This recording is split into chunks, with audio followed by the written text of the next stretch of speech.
all my chickadees! Welcome back! Today we're going to be checking out another Yandere game demo. This one is called Be My Muse. It came out a while ago, but I wasn't able to play it then, so we're going to be playing it now. Alright, I think there's only one possible ending you can get right now, I think. But, it is in production, and the longer game is going to have, more stuff to it, so if we like it, we know what we're going to look at for the future. Okay, let's see. This warning contains depictions of blood, as well as a character who manipulates... You can pause that to read that. I did not get to read it all. If any of that bothers you, please click away. I want all my chickadees to be safe and, not having a bad time, so... Alright, here we go. I never liked crowds. I always avoided them when I could. Being with a few people was fine, but being in large crowds full of strangers made me want to recede into myself. I used to draw a lot when I was in crowds. I had a notebook and a pencil with me when I was in school or public areas. Sketching helped me pretend I wasn't uncomfortable close to a large number of people. Eventually, I got into art school, hoping that my years of doodles would be put to good use. I didn't expect that I would eventually be thrust back into a crowd again. I had been in the school for over a year, and today, many of the students were chosen to participate in an exposition in the city's art museum. Well, that's pretty cool. Our art's going to be up on display so everybody can see it. Doesn't look too crowded right now, but I'm sure that's still a lot of people. The exposition was held with hopes to gain the interest and financial support of rich investors, and so the students had to present their best works for it. The art students had to submit a painting, the music students had to put on a recital, basically anything to show what you learned at the academy. Usually, I like art museums, but not today. Not when I had to mingle with a crowd of overly dressed strangers who seemed to view our pieces as inferior. Some of my friends from the art school were here, but it didn't help much. I stayed at a corner of the room, near some empty seats where there were less people, hoping and praying that no stranger would come over and try to start a conversation with me. I was never good at small talk with unfamiliar people. My art piece is there, among the rest of the students. The one with the man standing in the ocean with the dark, stormy stormy sky above. My name was under the painting. It was... Oh, the default name is Mary. That's cool. It's really cute. Sparrow! Sparrow! We have gathered here today for marriage. Okay, sorry. Sparrow. The priest from Princess Bride will forever be in my mind, guys. Sparrow. It almost feels like it doesn't belong there. It's so plain and sad. I could just not find the right inspiration for it. I had no muse. The time limit and the anxiety of it being on display there did not help. The more I looked at the painting, the more I hated it. I need to get out of this hall. The voices are deafening. There's too much movement. I moved stealthily to the large doors, dodging around people, and slipped into the quiet hallways. Ah, that's better. Nice and quiet moment. It's really cool. Oh, is it nighttime with all the stars? Oh, I like how that glass is right there showing the night sky. I want that. That's pretty cool. The sounds of voices and footsteps faded away quickly. Almost too quickly. Cat in the way! But I didn't mind. I was free. I could think clearly now. Boop, doop, doop, doop, doop. I began to make my way down the hall at a slow but steady pace. The air was cool, and I felt nice after the heat from the crowd. But after a while, I noticed a rather stale smell in the air, like the smell of a building that had been left empty for too long. The sound of fluorescent lighting above suddenly grew louder. Oh, yeah, that's... Okay, do you see these little ghostly goons over here? That's... Oh, and that's a face. That's a face right there. Maybe it was because there's no one around. Oh, and all the stars are gone! The painting and sculptures on display looked unfamiliar. But perhaps this was an old wing of the art museum I'd never been to, despite my frequent visits. The carpet and the wallpaper did seem on the older side. I heard something. A voice? A song? Someone was singing, their voice echoing eerily down the corridor. It was a beautiful voice, deep and rich. They sang a song that sounded like a distant memory, something familiar, from a time that no longer existed. Oh, the music's crescendoing. Normally something bad when music crescendos. I suddenly noticed that I'd been completely still, gazing in the direction of where the voice seemed to be coming from. I had been standing stiff, arms rigidly raised in a slightly in a defensive pose. We ready to toss hands, guys. We ready to throw hands at anybody that comes to mess with us. It was as if I was transfixed by the unusual voice. How long had I been standing here? The voice seemed to be getting closer. Oh, there's someone there. A figure materialized down the hallway, hazy in the darkness. I could not make out any details aside from the person being very tall. A pang of fear shot through me. I mean, guys, look at this. Look at this. I mean, if you looked down a dark hallway and saw a menacing tall figure right there, wouldn't you freak out a little bit too? I mean, it could be an axe murderer coming to get us. We are in an area no one else is in. It could be a perfect opportunity for them. Okay. But I could not leave. The voice grew steadily louder, the song more wild. I didn't want to leave. I could only watch as the figure drew closer. Estelle?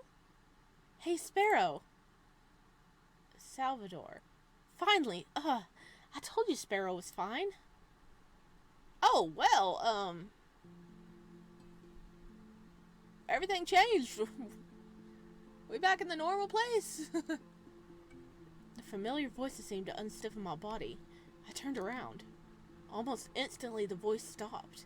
It didn't just fade away, but rather cut off like a radio being turned off or unplugged. Okay, I'm calling supernatural shenanigans. I'm calling supernatural shenanigans. Is that like a ghost? Or like a, like a spirit trapped in the museum?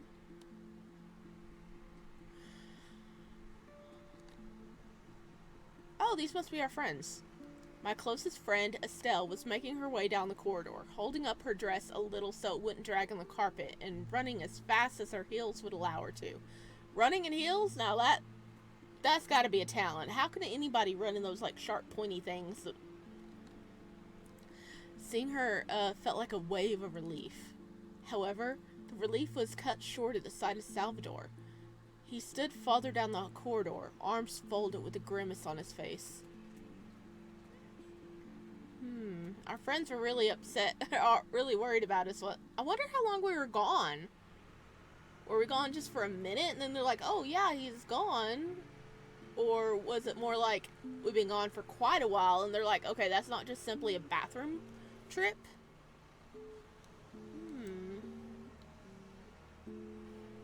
Cat, move! Returned his disgusted expression. Okay, I'm gonna have to move my cats. Okay, I'm back. Okay, I finally convinced him to get out of the way. Alright, let's see. Sparrow, please, don't run off like that again. I was worried when I couldn't find you back at the exposition. I went around asking everyone where you went. She spoke in her usual quick, excited way, but there was a frantic look in her eyes as she clasped her hands dramatically. Two students just left the exposition without telling anyone, and no one could find them anywhere. Two students. So, okay, was the other guy a student and not a ghost? I was so worried when you weren't in the hall, too. Those two probably ran off to make out somewhere in the museum or something. I don't get why everyone's so worried. Okay, so two other students. Sal spoke in a low, frustrated voice. Also, MC. Okay, don't think I'm here willingly. Estelle dragged me out here to look for you. I saw you leaving the hall, which, you know, we've been told not to leave when the expedition is on, so you're lucky I didn't tell our professors. I told her I saw you, then she demanded I go with her to find you. I didn't demand or drag you, Sal. You agreed to look for him with me. What? I did not. You told me to visit this museum often so you knew your way around, and you know which wing he liked to visit, and a full-blown argument was brewing. Estelle seemed to be keeping her dignity, but Sal's face was growing slightly red. Look, are we done here? We should just go back to the hall. I'm pretty sure it's almost time for the recital. We have a few songs to perform, and you better not blow out your voice before it. Oh yes, the recital! Come on, Sparrow. You promised you would listen to me singing, right? You could just stand near the doors if you feel uncomfortable with so many people around, and just listen. I'll come see you when the recital's over, and we can find a nice quiet place to just sit and talk, okay? I nodded with a grateful smile. It was a blessing to have an understanding friend like Estelle. We've been friends for years. Even though she was far more extroverted than I was, we got along well, able to cater to our different interests. Okay. So, she's an extrovert, and we're apparently an introvert. It makes sense, because there's always an extrovert that adopts an introvert, okay? That's the way that things are. There were times I did wonder if it was alright, if we could be something more. I did wonder what it would be like to spend our lives together. Oh, we're wondering if have more like romantic feelings towards her. But I didn't dare to ask her. I was happy with our friendship, and after some mulling it over, I felt it would be best a way for her to return the feelings so it wouldn't be so awkward. I'm going back to take care of my baby. Better make sure it's all tuned up for the recital. Do you really still call your violin a baby? I could not help saying. Yes, because it is. It's my most prized possession. I'm leaving now. Better come back to the hall before anyone misses you. Or don't. I don't care. With that spiel, Sal turned on his heels and strode back into the recital hall. I suddenly noticed that the corridor around me looked familiar again. The carpets were the same carpets and wallpaper I've seen throughout the areas of the museum. The paintings were the ones I passed by many times during my visits. There was no longer the musty smell or the loud fluorescent lights. I didn't have time to wonder about it. I called Ghost. Estelle was already ushering me back to the hall, holding me by one arm, excitedly talking about what we could get for dinner that night once the event was over. The recital went smoothly. I stood at one of the doors of the hall, away from the crowds, listening and gazing at the stage. Estelle sang with the rest of the singers. I could just pick out her lovely voice from the rest of the voices. She could not get the coveted solo parts of the melody, which she had expressed disappointment in. But, as it was, she seemed happy to be able to sing to an audience. Her eyes shone, and the subtle smile on her face made the song sound even happier to me. Singing was the joy in her life. It was pleasant to see her enjoying herself on stage. Sal was with the rest of the orchestra, playing on his precious violin. I could just see him from where I stood. He sat among the other violinists, not standing out at all. Even though we had not been on good terms for many years, I couldn't help admiring his passion for music. He seemed almost lost in his playing, eyes transfixed on the conductor with a small smile on his face. He must be enjoying himself, though. It wasn't his usual infuriating, smug smile, but a serene, joyful one, like he was happy to be where he belonged. Eventually, the melody ended. I was expecting an eruption of applause, but the crowd was only generous enough to give a monetarily loud, almost dainty sounding ovation. How rude! This really was a tough crowd to please, perhaps feeling that us students were below their refined tastes. Or maybe most of them were still holding champagne glasses with their hands and didn't want to put them down. Okay, that one, that part's probably really true.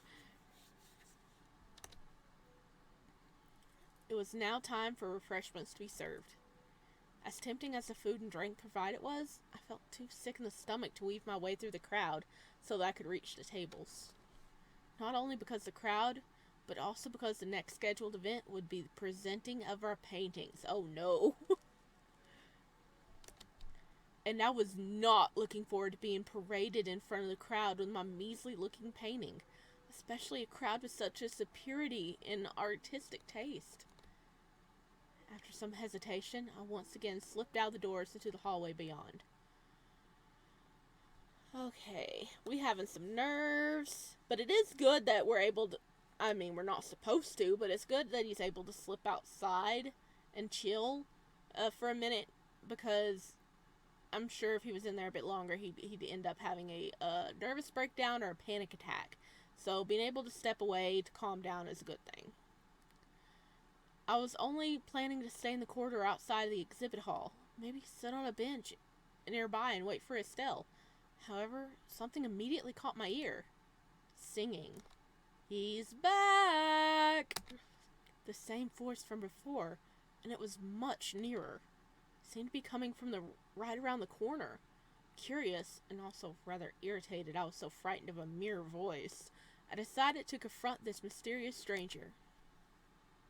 I strode over and rounded the corner in a sharp turn, and ran face first into someone I never met before. Hello? Are you the mysterious singer? He's definitely not human. Look at his eyes. They're black with red slitted pupils. He's definitely not human, guys. I'm calling it. The singing stopped instantly, and he let out a small yelp as something clattered to the floor.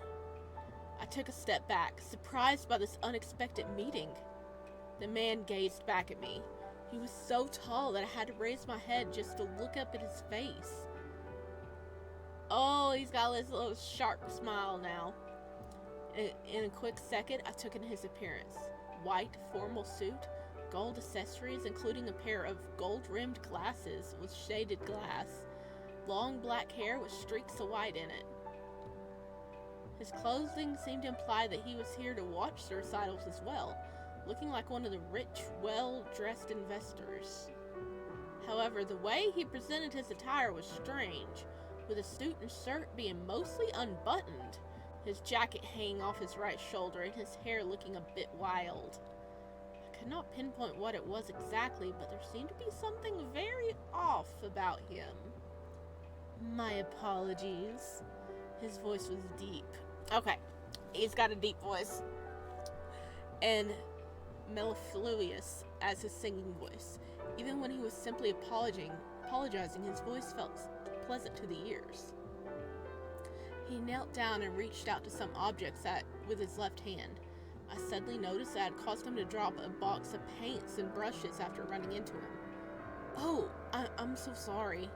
I knelt down and began to help pick up the scattered paints and brushes. In a minute, we managed to put everything back in the box, which he shut with a click. I'm sorry for running into you like that. I stammered awkwardly. I'm still not good at talking to strangers. There's no...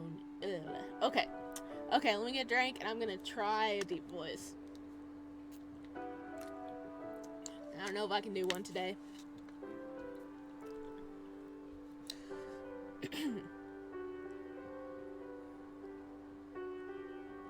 There's no need to apologize. It was simply an accident, was it not? He grinned at me as he spoke.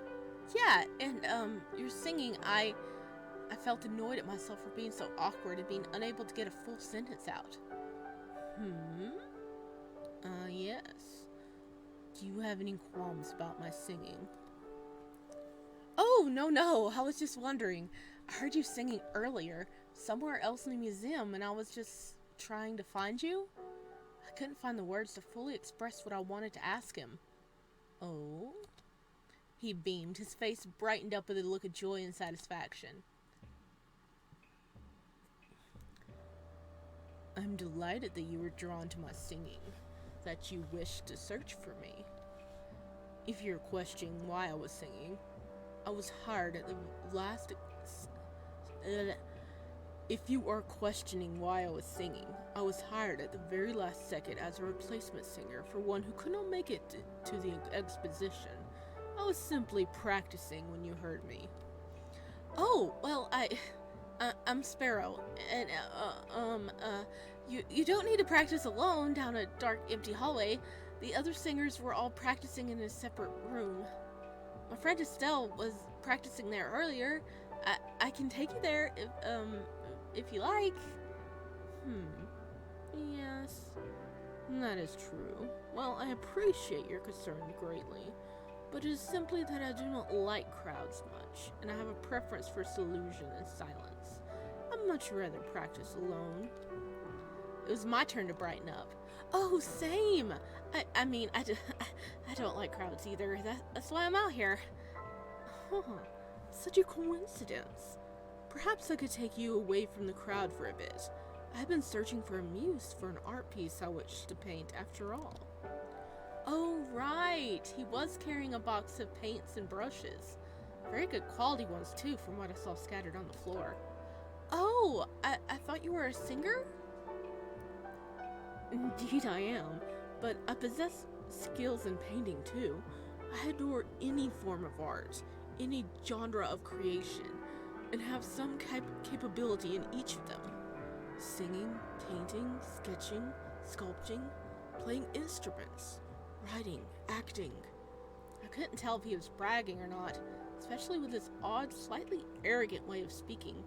However, his confidence and his deep, smoothing voice made me believe every word he said. However, before each art piece can be made, I require a muse, an inspiration, something that will spark within me an idea to create. Ah, yes, I can relate to that. I sighed, thinking about my painting in the hall and the many failed art pieces I made over the years. And you, my dear, shall be an excellent muse. I had been looking down for most of the conversation, and I did not like making eye contact. However, this made me jerk... I clicked out. However, this made me jerk my head back to look up at him in pure surprise. What? It was at that moment where I finally locked eyes with him. I noticed how strange his eyes were. Oh, look, they're wide now! Oh, look, they got like little rims in them. Yep. I call inhuman. How did I not notice his bright golden eyes and black sclera before? I gazed at him, my eyes transfixed on his both from the surprise and from his unearthly yet ethereal eyes. I wish to create a painting inspired by you. I do hope it's all right, and that you'll agree. But why me? I mean, I'm not particularly attractive or interesting. The man's expression softened. You're beautiful. Perhaps you do not see that yourself, but in my eyes, you have a charm to you, a deep allure. You have inspired me greatly when I gazed upon you.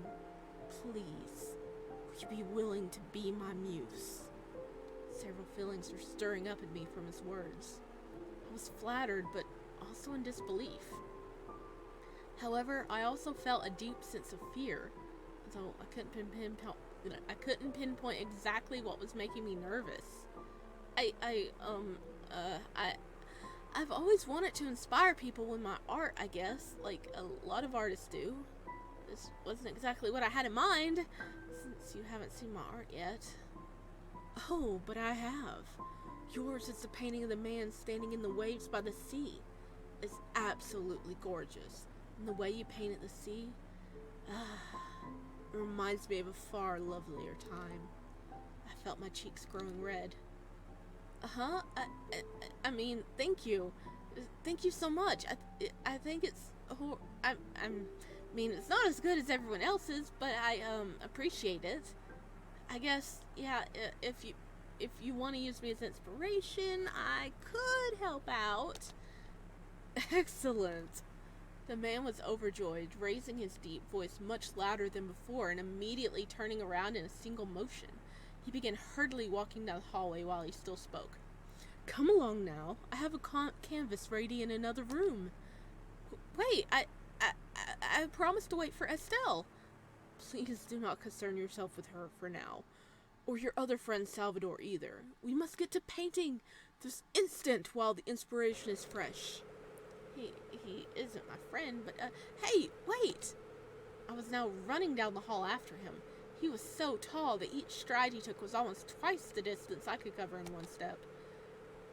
I don't even know you yet. We just met and... Oh, yes. I have yet to introduce myself. How terribly rude of me. He spoke with the same calmness he did before, despite him moving so quickly along the corridors. My name is Zacharias Mimosine. A pleasure to make your acquaintance. Mimosine, as in the Greek goddess of memory? I spoke hurriedly between breaths as I was barely able to keep up with him. We need to be like, dude, slow down. I got little legs. He turned to me and grinned, showing his strangely sharp teeth, while still keeping up his rapid pace. Of course, you used to have a fascination with Greek mythology during your adolescence, yes? You had quite the collection of books on Greek mythology. How do you know this? How do you know this? Is he a god of memory? Because he shouldn't know this part. I'm delighted that you're so well learned in such matters. How did you know that? Before I could finish my question, Zacharias came to a sudden stop and I almost ran face first into him again. He held me steady with one hand before I could fall over, his touch surprisingly gentle. Then he turned and opened an old door made of dark, heavy wood. As he did, I once again noticed that we were in a section of the art museum that seemed wholly unfamiliar. The carpet and the wallpaper was unusual. I don't recall the museum having such large old doors. The stale smell was back and I could once again hear the buzzing of electric lights up above me. He ushered me into the room, leaving the door slightly ajar behind us, which I silently relieved that he did. The room was large, with lovely carpeting and wallpaper, but it was bare. I turned to him in confusion. He simply raised his hands and snapped his fingers. Oh yeah, he's not human. I called it. I don't think he's a ghost anymore. Is he actually a literal god? Okay. I have questions. Instantly, several objects materialized in the room.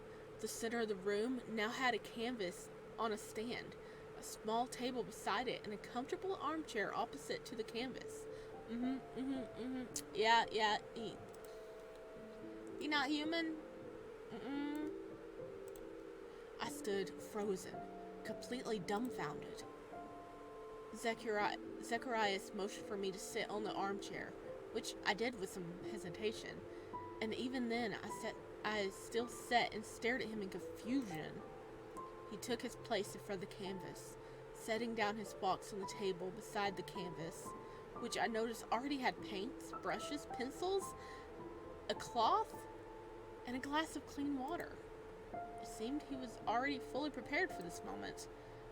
I could feel faint alarm bells going off in my head, but for some foolish reason, I did not try to get away. I was so startled by his ability to make things appear from thin air. Yeah, that's not something we see every day in the normal human world. Aside from that, it felt as if the moment he began speaking to me, my mind was in a slight haze. First of all, I like to make some sketches.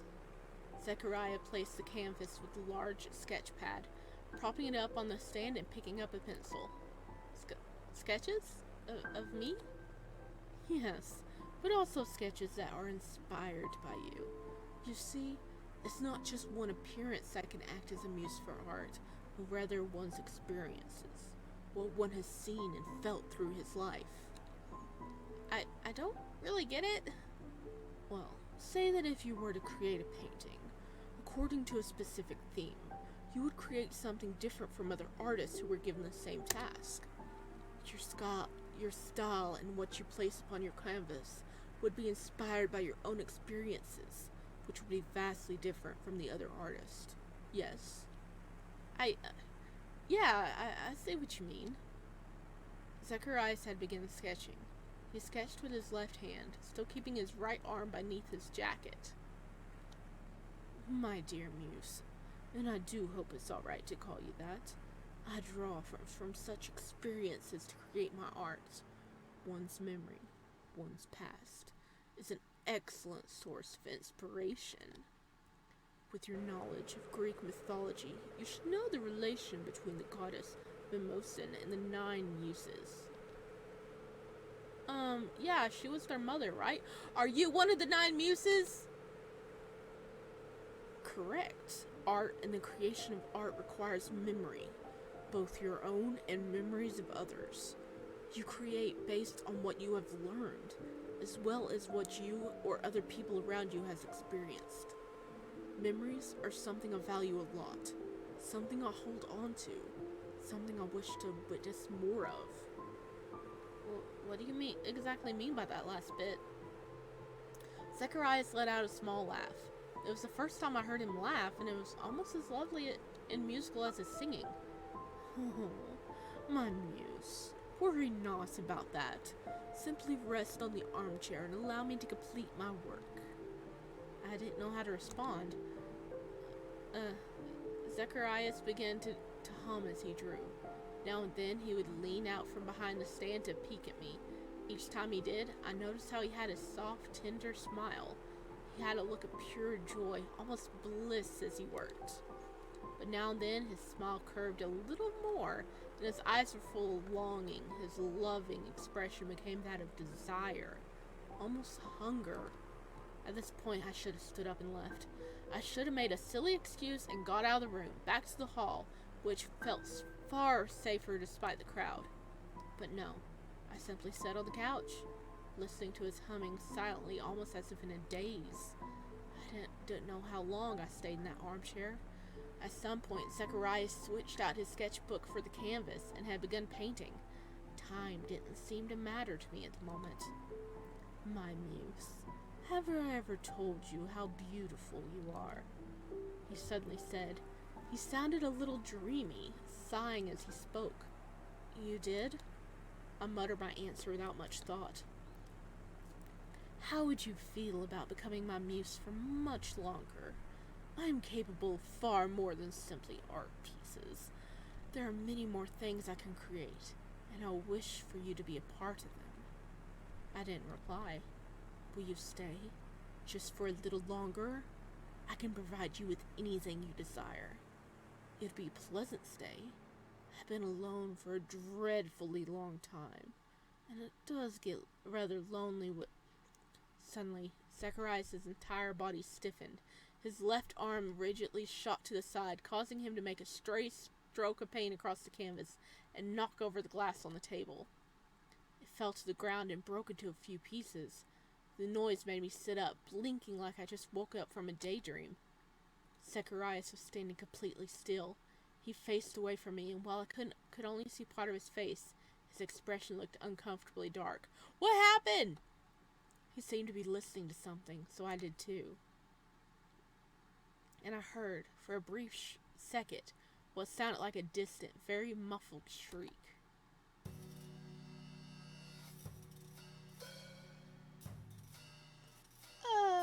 There was a streak? What happened? What's happening? Oh, goodness me, I seem to have knocked over my paint water. Zacharias' expression had snapped back to his usual cheery grin, so quickly that I wondered if I only imagined his dark expression. Excuse me, my muse. I must remove these glass shards and obtain a new glass. No need to help me. he said quickly as I made a motion to stand up. Please remain seated. I shall only be gone for a minute or so. He bent down to carefully pick up the broken glass and headed towards the door. Before he left, he turned and said to me in a far lower voice than he had ever used before. Okay, I don't know if I can get any lower. Remain seated. That was horrible. Yes. The reply left my lips before I even thought about it. After he left, I did obediently stay in the armchair for a while, staring off into space. A few minutes passed before I began to wonder how I got here in the first place. It felt almost difficult to retrieve any memories, even recent ones, though I did notice that the haze in my mind was beginning to clear up slightly. Ever since Zacharias left, I no longer heard his voice. I was beginning to think a bit clearer. I tried to remember how I came here. I followed him down a corridor, which looked different from the rest of the art museum. Oh, right, I was at the art museum. I was here for an exhibit. My friend Estelle was here too. Estelle! I had promised to meet her after the recital. And yet I was here, staying for who knows how long in a room with a complete stranger who wanted to paint me for some reason. I had to go find her, and also tell Zacharias I had to leave. Though I had an uncomfortable sensation in the back of my mind that he might not be happy with it, I got up from the armchair. As I did, I happened to glance at the canvas on the stand. A sudden pang of curiosity struck me. Even though I knew I had to look for Estelle, my fascination for art got the better of me, and I wanted to see what Zacharias had drawn. I walked over to the canvas. On it was an unfinished portrait of myself, marred by the stray stroke of paint he had made. It was uncannily lifelike, and also beautiful, even though it was incomplete and lacked shading or lighting. I admired his careful brush strokes and how exact the proportions were. Then I flipped over the sketchbook he left on the table. There were sketches of me. Many sketches. Far too many for him to have drawn in the time I was sitting here. Oh, he'd been watching us for a while. Sketches of me doing things around my home. Sketches of me out eating food I enjoyed. Sketches of me in class. Sketches of me sleeping in my bed. There were even sketches of my childhood home, and all of them were perfect replications of my parents in those locations. I slammed the book shut, feeling disturbed. I had to get out of here. Silently, I made my way to the door and looked out. The corridor still looked unfamiliar. I almost swore it changed a little from before, and I don't recall it being this long or dark. Suddenly, I heard two voices in the distance. Estelle and Salvador. I had to warn them about Zacharias. To be continued. Ah! Oh my gosh.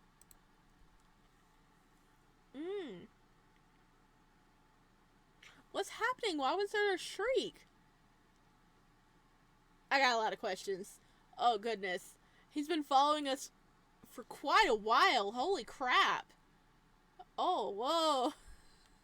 I really think he is one of the 9 Muses, because that would make sense in my opinion. Okay. That got intense. Wow, I wasn't expecting to get intense like that. Oh, wow. Okay. Well, we're going to be keeping an eye on this one for when the full game comes out. Wow, I'm sure we'll get more answers. Dang. What did you guys think about this one? Let me know down below. Ooh. Oh man, when I first when the streak happened, I was kind of thinking, what if something supernatural happened and we were like whisked away and our body was left behind? But we seem to, still be alive. So that I didn't mention it while we were playing it. But yeah. Ooh. Okay. I'll see you guys next time. Bye.